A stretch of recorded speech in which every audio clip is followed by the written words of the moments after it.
what the VA does when it publishes statistics about how fast claims are moving through the process, it lumps together the ones that are expedited and the ones that are not expedited. So because a fair number every year are expedited, it shows an average time that is unrealistically short. It skews the data. It skews the data terribly. So the data would show you that if you appeal to the board and ask for a hearing and you're in the hearing lane, that your case will get decided in 2 to 3 years.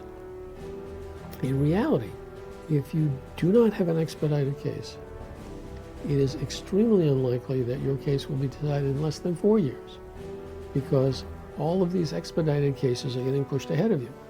And so it leaves very little space in the funnel for unexpedited cases, which is just not fair to those whose claims are not expedited.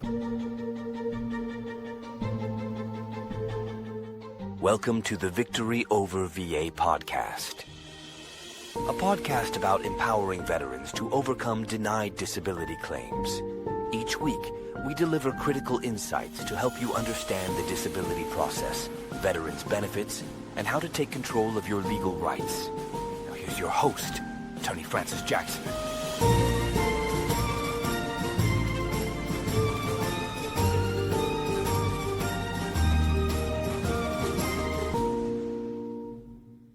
Welcome to Victory Over VA. If you're a veteran struggling with the VA's disability system, or just want to make sure you're getting the benefits you've earned, you're in the right place. Don't forget to hit subscribe so you never miss an update that could change your life. I'm Christian Terrison, here with renowned veterans disability attorney Francis Jackson of Jackson and MacNichol. Jack has dedicated his career to helping veterans like you win the benefits you deserve, recovering millions of dollars for thousands of heroes. This podcast isn't just for veterans navigating the system.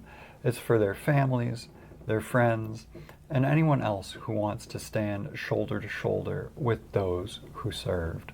So stick around, because we're here to make sure you get the support you need. Now, So today's show is about the tricky question of how to deal with the delays in the VA system. The perennial question that we get asked is the VA waiting for me to die? Mm-hmm. And when you hear that sad question from a client, what are they really expressing, and how do you respond? Well, what they're expressing, of course, is their frustration with the very slow nature of the VA disability appeals process. And when we respond to that, I tell people, no, the VA is not waiting for you to die. But there's an old saying, never ascribe to malevolence what can be explained by sheer incompetence. And if you put that in simpler terms, it's never assume that there's a bad motive if it can be explained by the fact that people just aren't functioning very effectively. And that's really, I think, what we see with the VA. It's a system that's very clumsy to begin with. Add to that it's seriously overburdened.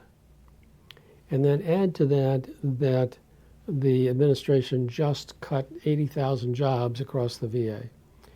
And you begin to understand why it doesn't move very fast. You know, there are literally hundreds of thousands of claims pending at the VA. And even though the VA is the second largest agency in the country, in the entire nation, behind the Department of Defense, it still doesn't have enough people or enough well-built computer software systems to deal with the vast number of claims that are being made.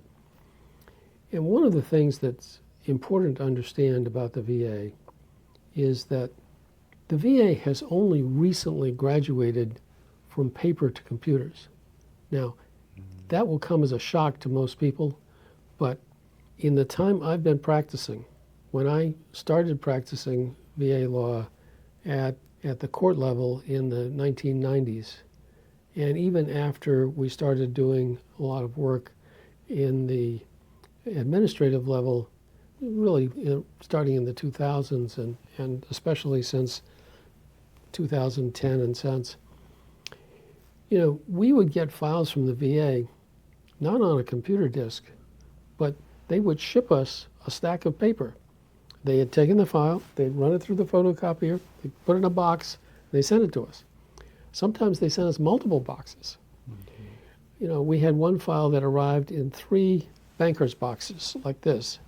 And anyway, the thing that people need to understand is that the VA has been underfunded so long that it has left them with this vast backlog of claims. And the last 3 administrations have made real efforts.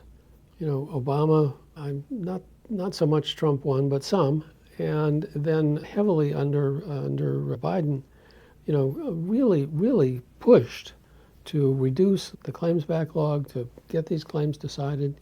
The VA championed a change in the law, what's called the AMA, the Appeals Management and Improvement Act.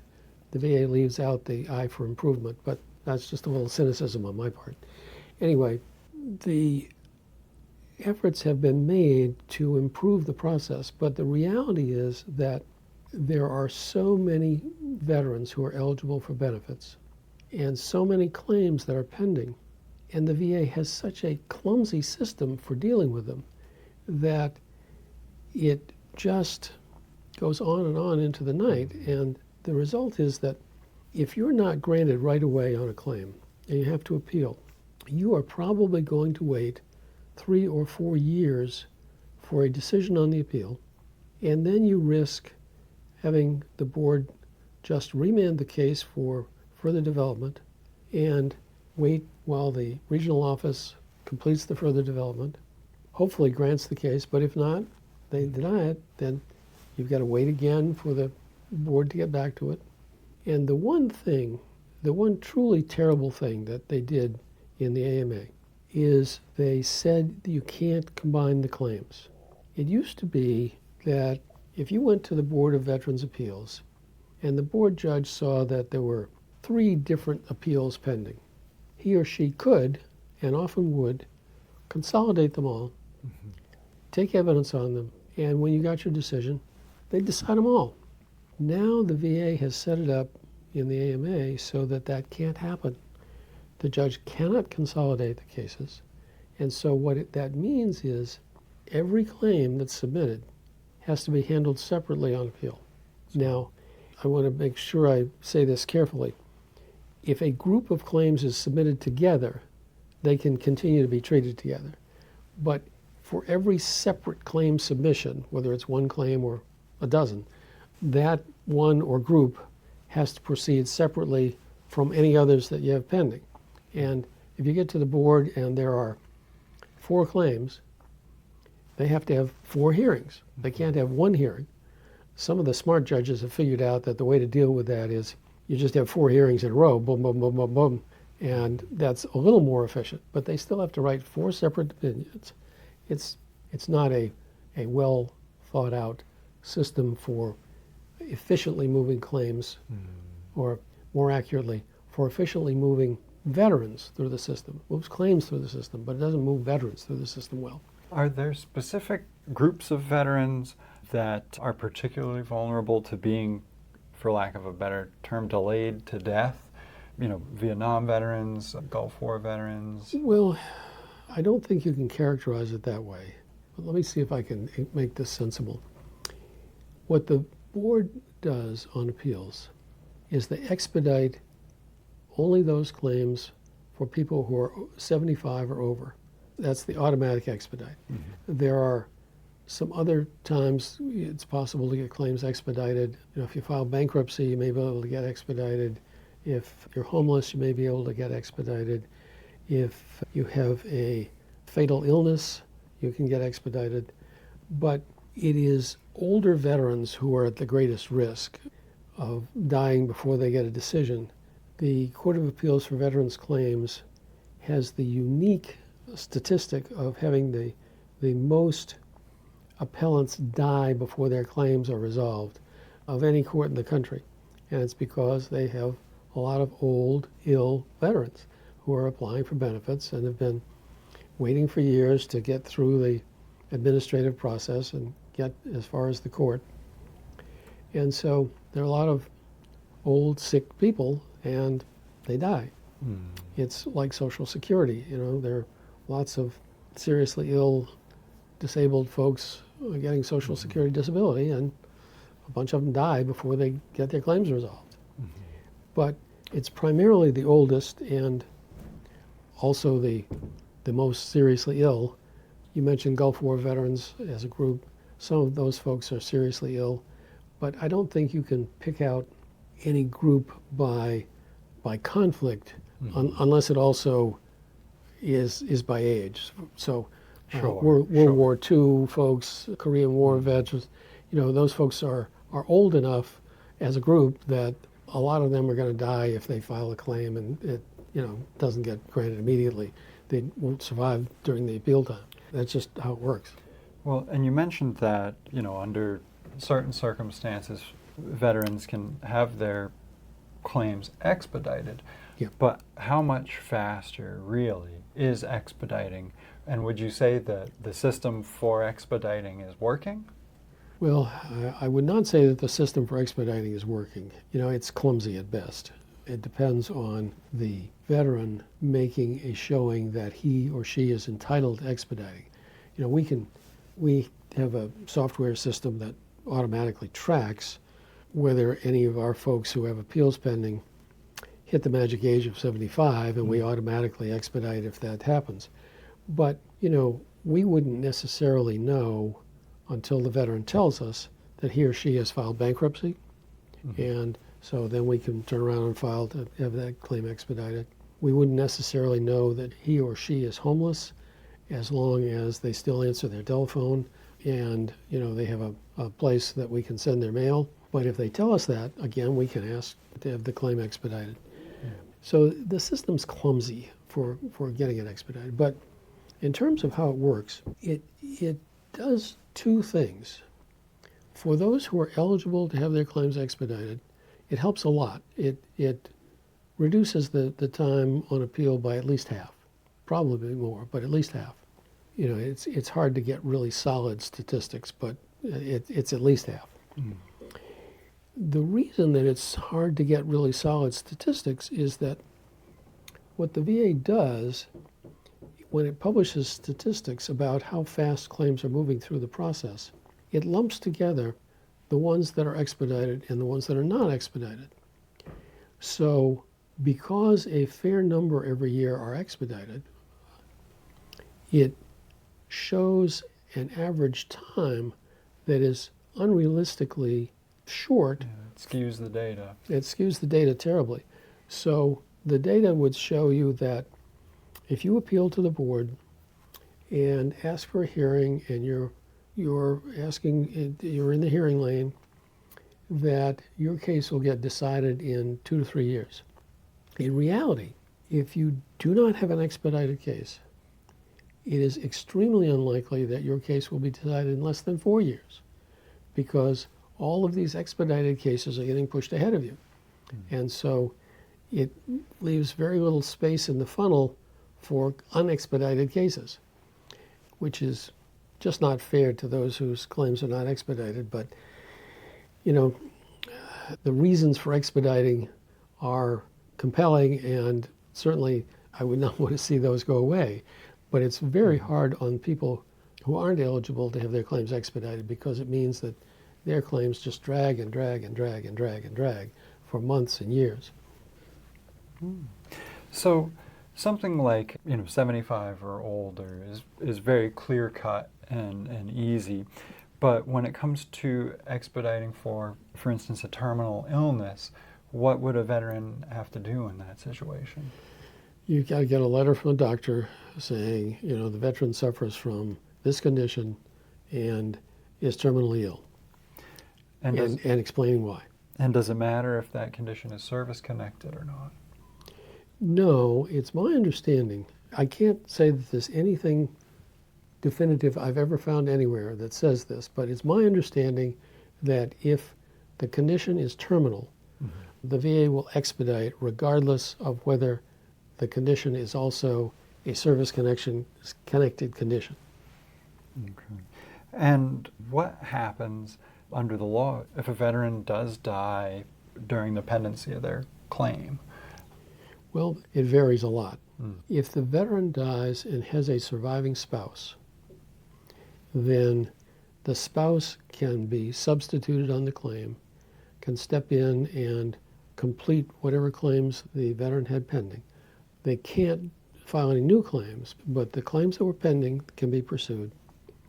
And the VA will give them whatever benefits the deceased spouse would have gotten on those claims. In addition, if the death can be shown to be the result of a service-connected condition, the VA will also pay dependency and indemnity compensation to the widow or widower for the death, and that's a monthly benefit. They change the numbers every year, but off the top of my head, I think it's about $1,400 a month at the moment that the surviving spouse gets from the VA in cases where the death was for a service-connected cause. If the death was not service-connected, but the veteran was either getting pension or was eligible for pension, the widow or widower may be eligible for pension in a smaller amount as long as they are financially eligible. And that's you have to go through the entire financial assessment to figure that out, but those benefits are potentially available. If there is no surviving spouse, then if there are children age 18 or under, or who became permanently disabled before the age of 18, or who are over 18 but still in college, in the early college years, then they are potentially eligible for the same thing, accrued benefits, monthly benefits, and so on. If there's nobody in either of those categories, no spouse, no children under 18 or permanently disabled before 18, then you can look a little further. If there is a parent who was financially dependent on the veteran, they may be entitled to benefits. If there's no one in any of those categories, then if there is a person who paid for expenses of last illness, funeral and burial expenses, they may be entitled to some amount of benefits as well. It just becomes more attenuated, if you will, if there's no spouse, no dependent child, no dependent parent. Okay. And we're nearly out of time for today, but just as a parting question, what would you say to a veteran who's listening right now and feels like the VA is just waiting them out? What can they be doing? What should they be thinking in that position? Well, the thing I would say is get expert assistance. There's no one-size-fits-all answer to that question. Of course. But if you are a veteran and you have a claim that the VA is not deciding or has not decided or has decided adversely and you're appealing, it may be possible to go to the court and get what's called a writ of mandamus to force the VA to act more quickly on your claim. It may be possible to expedite your claim depending on the facts of your case, but I repeat, no one-size-fits-all answer. It would be a question of having someone assess what's going on with the case, where each claim is, and what can be done to move each claim forward as expeditiously as possible. All right. Well, thank you for joining us for this episode of Victory Over VA. Please be sure to like and subscribe and join us again next week. We'll hope to see you then. Thanks for joining us this week on the Victory Over VA podcast. Make sure to visit our website, veteransbenefits.com/podcast, where you can subscribe to the show in iTunes, Spotify, or via RSS, so you'll never miss a show. While you're at it, if If you found value in this show, we'd appreciate a rating on iTunes. Or if you'd simply tell a friend about the show, that would help us out too. If you like this show, you might want to check out our free consultation to see how we can help you with your denied claim. Simply go to veteransbenefits.com and fill out the form. You fought for us. Now let us fight for you. And be sure to tune in next week for our next episode.